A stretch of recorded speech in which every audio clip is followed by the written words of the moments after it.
Yeah, I'm gonna put some siding on. I'm not using completely standard methods. You know, this is a little bit more doing it with what you got a little bit too. But I've already got a lot of it on actually. But what we're gonna do is I'm just gonna explain how to do it sheet by sheet. First thing first, you need to have a starter strip kind of thing. This is actually a piece of another piece of siding that's just been cut. But you need that little groove so that your siding, the bottom of your siding, will just kind of fit in there. You know, you don't want this flapping around in the wind, and so, you know, you tack up some of that at the bottom, because this stuff, there's not much room for it to flap. You know, it's got a little bit of flap in it, but not much, for sure. And so you tack that around. Personally, I kind of left mine a little too close to the ground. Makes it kind of a pain in the butt. But then you either slide this on, or you you know, put it underneath and then just kind of push it into place. Doing this with one hand is a pain in the butt. For my design, or for my corner pieces, I'm actually using something a little different than your standard. Normally you're supposed to tack your corner pieces on first. Basically, you're supposed to get all your small pieces on first.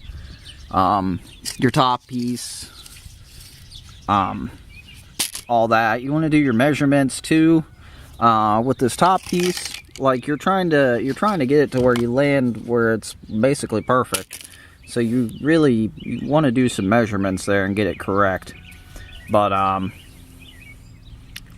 didn't really do that, and so it made it a little difficult on the back side. I'm hoping the front side's okay. But yeah, for my corner pieces, I'm actually using guttering. I'm just cutting this piece out and laying it over top, and it's working out pretty well. I mean, you've got your exposed screws, which aren't good, but certainly not the worst thing in the world for a shed. But yeah, you keep sliding your pieces on. Give yourself a little wiggle room on both sides so that this piece can move back and forth. You know, get your seams, you know, don't butt your seams up together. Make sure they overlap. Like if you've got an extra piece, well, just make sure it overlaps everywhere, actually. Anywhere it doesn't overlap, you know, there's a possibility for leakage. Around here, like, you're supposed to use drip edge and all that, but that's not how it's going to work on this building.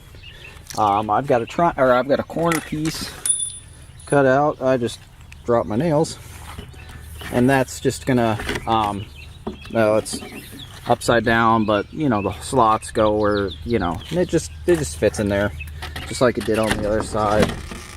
Then usually you put a drip edge across the top. I'm just gonna fold one of these over personally and put it on there.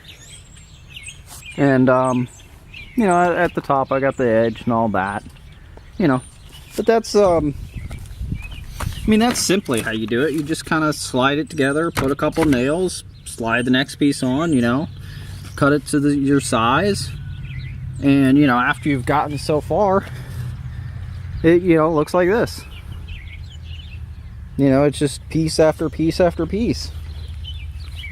Pretty simple process. I mean, you know, as far as that's concerned. Hopefully that helps. I mean, obviously this isn't the completely professional way to do it, but it's certainly the general way to do it. So yeah, see ya.